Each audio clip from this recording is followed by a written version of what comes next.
From the creator of Camp Fear comes a brand new podcast. P.T. Logan's 5 Minutes of Terror. Twisted, troubling tales to send a chill up your spine. Coming February 28th, 2022. New episodes every single weekday.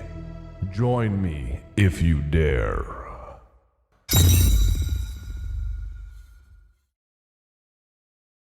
Camp Fear, the podcast, is a PTL Books and Pathological Inc. production. Hello, campers. Welcome to Camp Fear, where you bring your fears and leave in tears. Now, come closer. No, closer still. Yeah, stay warm here by the fire. I want to tell you a story. You like stories, don't you? I love stories. And do you know what makes the best kinds of stories? The ones that are true. And I only tell true stories. So listen up, because today I'm going to tell you a story about a museum. Or, more specifically, an exhibit at the museum. A special exhibit. An exhibit that isn't quite open yet, one that's not ready for public viewing. But that doesn't matter to Patty. Because Patty's already seen everything else in the museum, and the idea of seeing something new is just too enticing to ignore. And she's too impatient to wait for things to be deemed safe. Campers, gather close, put down your drinks, finish your s'mores, and enjoy this 100% true story I like to call Book of the Dead.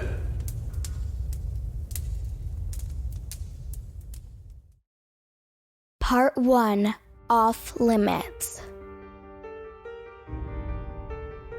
Give it back. I reach for my phone, but my bratty little sister Tracy pulls it out of reach. You're not supposed to use my phone. It's for emergencies only. You're not supposed to use it either. Give it back. What are you two fighting about? My dad turns to look at us and then indicates our surroundings. I thought you would enjoy this place, especially you, Patty. You love history, and this place is all about history.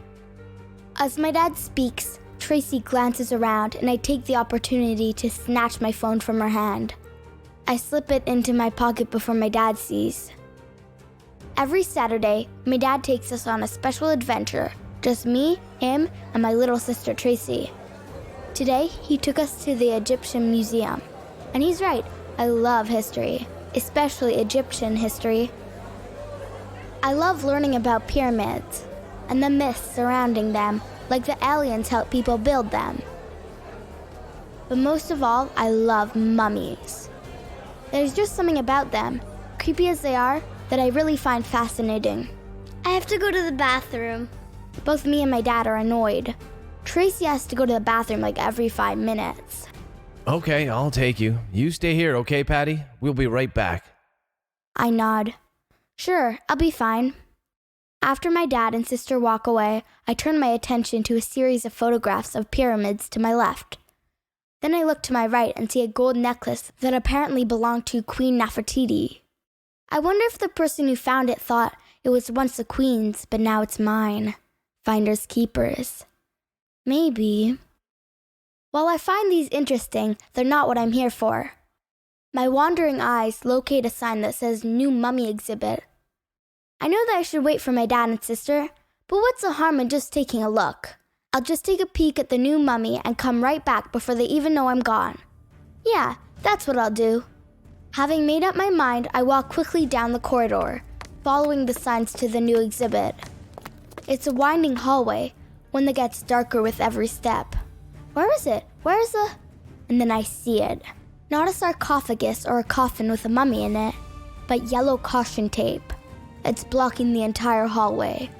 There's also a sign that says temporarily out of order. You have to be kidding me. Nope, not kidding. The voice behind me is so close that I jump as I turn around. The man speaking is wearing a black hat with a wide brim, and he has a face that looks like he went out into the sun without sunblock for far too long. The exhibit's closed. The mummy and the book were only discovered last week. We still need to check out some things before they go on display. My eyes widen. New mummy and new book? I can hardly contain my excitement. What time does it open? Time? Not time, but day. It doesn't open until next week. My heart sinks. This week I got to choose where we go on our special trip. Next week it's Tracy's turn, which means that I'll have to wait at least 2 weeks until I can come back here. You be careful now. The man says as he walks towards the main entrance. Such strange words, I think, as I watch him leave. I know I should go back to see my dad, meet up with him and Tracy and walk around and look at the old boring stuff that I've already seen, but my eyes keep wandering back to the yellow tape. I can't wait 2 weeks. 2 weeks is like a lifetime. 2 weeks and I'll look like one of the mummies, all wrinkled and dried out. As I peer further down the hallway, past the yellow tape, I begin to rationalize my decision. What's the worst that can happen? I'm just gonna take a look and maybe snap a picture with my cell phone, and then I'm out of here. No one will know the difference. And then, without actually thinking about it, I feel myself moving closer to the yellow tape. One last glance over my shoulder, and I lift the tape and step into the dark corridor. I take 3 steps, and I hear the man in the hat's words echo in my head, and I wonder what he meant by them. You be careful now. Part 2. New Exhibit. I walk quickly, sticking to the shadows as I move down the narrow hallway. It seems impossibly long, even though I know it can't be more than 30 feet to the new exhibit. The mixture of fear of being caught and the excitement of seeing the new exhibit is making my heart pump in my chest. I can't wait. I take a few more steps and pause.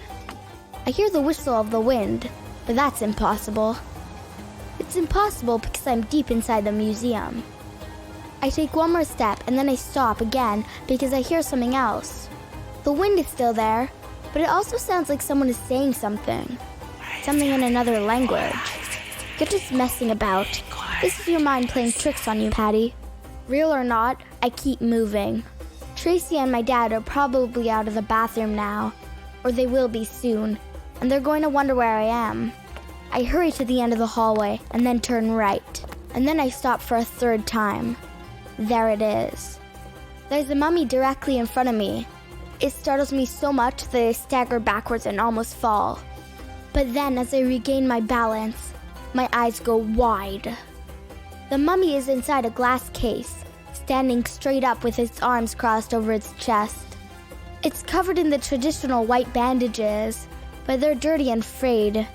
In the gaps, I can see something dark. Something like beef jerky. But it's not clear because the lights aren't on. I immediately get my cell phone out and begin snapping pictures.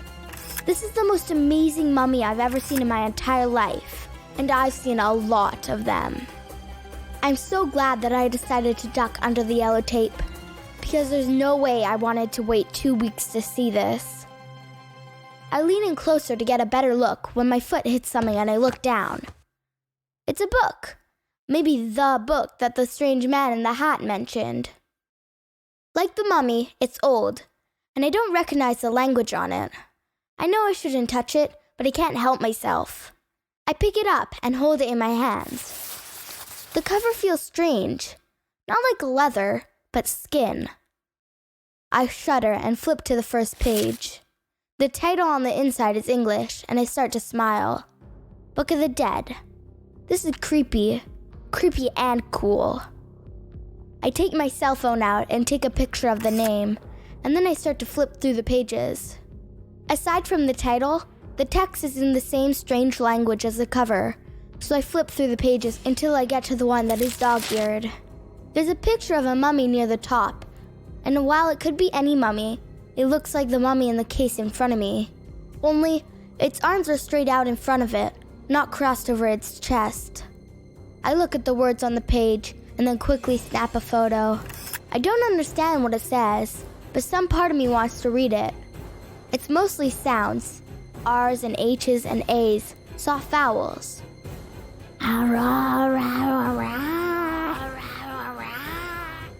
I I finish half the text and then wait, expecting something to happen.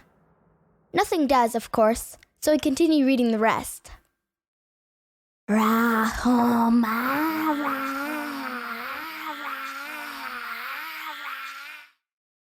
about to close the book when I hear a noise. It's the same kind of noise I heard before, like wind in the hallway and that strange whispering voice.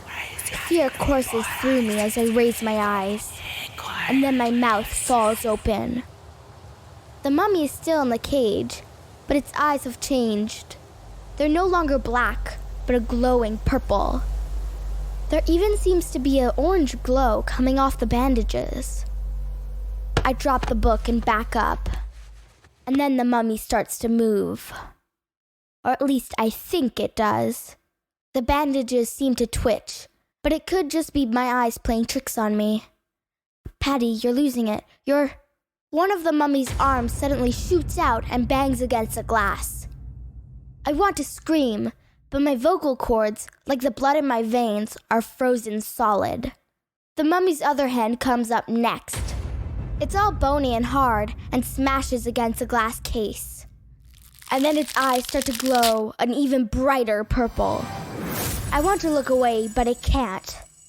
The glass shatters and the fear that grips me disappears.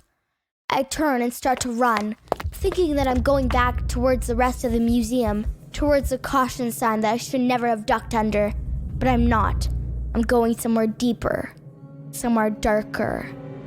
And all the while, I hear that crazy sound, that whispering strange language coming at me, echoing through the hallway. I turn one corner, and then hands wrap around my waist and my mouth, stifling my scream before it gets out.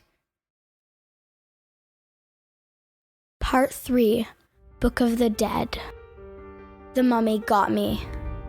Whatever I read from the Book of the Dead caused its eyes to turn purple, caused an orange halo to appear around it, and caused it to come alive. It broke out of the glass and grabbed me, and now it's gonna devour my soul. Quiet. A voice hisses in my ear. I'm surprised that the mummy speaks English, and that it's a man. Quiet. When the hand slowly peels away from my mouth, I spin around. It's not the mummy, but the man in the wide-brimmed hat. What is... He hushes me again, and then opens a door behind me. A door I never even saw, and forces me inside. He closes it, and together we stare through the glass window. The hallway was dark when we entered the room, but it slowly gets brighter as it fills with a mixture of purple and orange light. Then I hear the shuffle of the mummy. I can't watch. I cover my eyes with my hands, push my back up against the wall, and wait. Slowly, the shuffling subsides, and I pull my hands away from my face. We need to hurry. We have to be quick. I look into the hallway and see that the orange light is almost gone. The man pulls the door open, and I follow him out, running, willing myself not to trip. I think that we're going back to the museum to meet Tracy and my dad, but the man is taking me in the opposite direction. Where are we going? Where are we going? But in the back of my mind, I already know where we're going. We're going to get the book. We reach the smashed cage, and I notice that some of the bandages have fallen to the ground. The man brushes these aside as he picks up the book. You read from this, didn't you? There's no point in lying now. I nod, and he shakes his head. This book is dangerous. No kidding, it's dangerous. It just made a 1,000-year-old mummy come to life. Which pages did you read from? He holds the book out to me, but I don't want to touch it. When I hear that whisper, I realize that I have no choice. The mummy is coming back for us. I grab the book and immediately flip to the page with the dog-eared corner, the one with the picture of the mummy with its arms outstretched. I show the man, and he flips to the next page. This one shows the mummy with its arms over its chest, just like the one in the case, before I came down the hallway. Read this. I shake my head. Last time I read something, it didn't go well. You need to read this. It's the only way to break the spell. And it has to be you. It has to be the person who read the awakening spell. The man is cut off by the mummy's moans, and the book is suddenly awash in purple and orange light. I have no choice but to read. I don't even know what the words mean or how to pronounce them, but I read anyway. I hear the mummy getting closer, and I look over my shoulder. It's right there, just 3 feet from me. Its arms are outstretched, its eyes are a blazing purple. Just a few more words, just a few more words. The mummy's hands are about to touch me when I read the very last sentence. The hallway suddenly goes dark and I scream. Then I hear a long, drawn-out moan and jump back just in time to avoid being pinned beneath the mummy, who collapses to the ground in a lifeless lump. I can barely breathe. I can barely do anything. The man in the hat grabs a book from my hands, and I let him have it. This is dangerous. This is way too dangerous. I hear him mutter. There's another flash of orange light, and for one horrible second, I think the mummy has come back to life. But it's not the mummy. It's the man in the hat, and he's burning the book. You can never tell anyone about this book. Nobody will ever read from it again. I swallow hard and nod. Hurry now. Better get back to your family before they start to worry. I duck below the yellow tape and immediately spot my dad and sister. Are you all right? We were worried sick. I nod, hug him, and then look at Tracy. She has a weird expression on her face, but I hug her too. I'm glad to see you guys.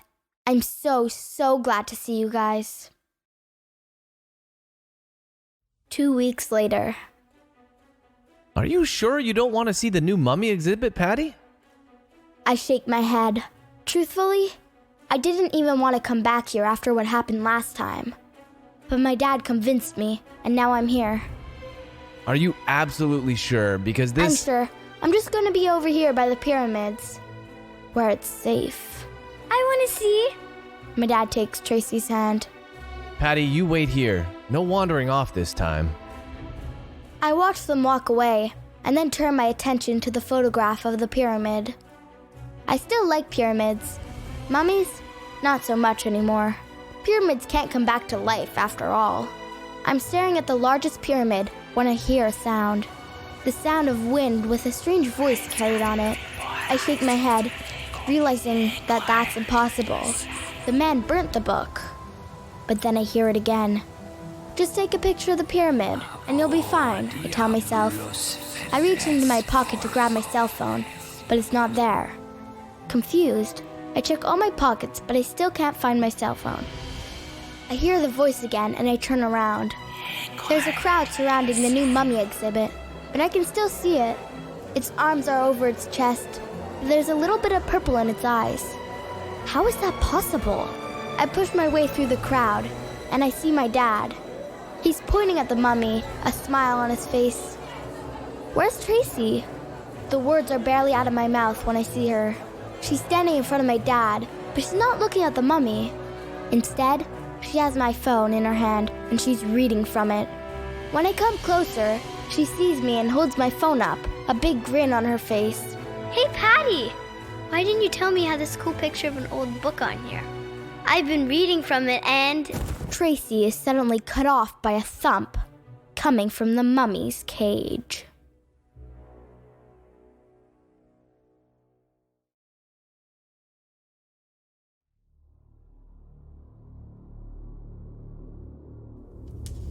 Books are powerful. Even today, books are being banned all across the world. It's because they contain ideas and information that some people don't want you to have. Most books are harmless. Most books will only enrich your brain and your imagination. But as Patty found out, some books are different. Some books shouldn't be read out loud. Some books have the power to raise the dead. There are other things that can raise the dead too, but I'm getting ahead of myself. See you next week, when I might just tell you about one or two of them. If those stories aren't banned for being too terrifying, that is. Camp Fear, where you bring your fears and leave in tears.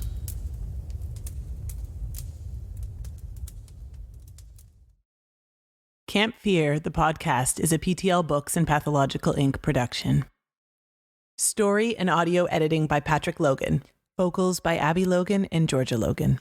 If you've enjoyed this podcast, please subscribe to wherever you're listening to make sure you don't miss an episode. Campers, you can also email host@campfearpodcast.com and share your worst fear. You never know, one day you might be featured in your very own Camp Fear story.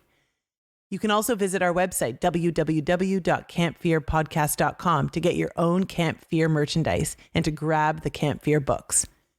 Copyright Patrick Logan, 2021. All rights reserved.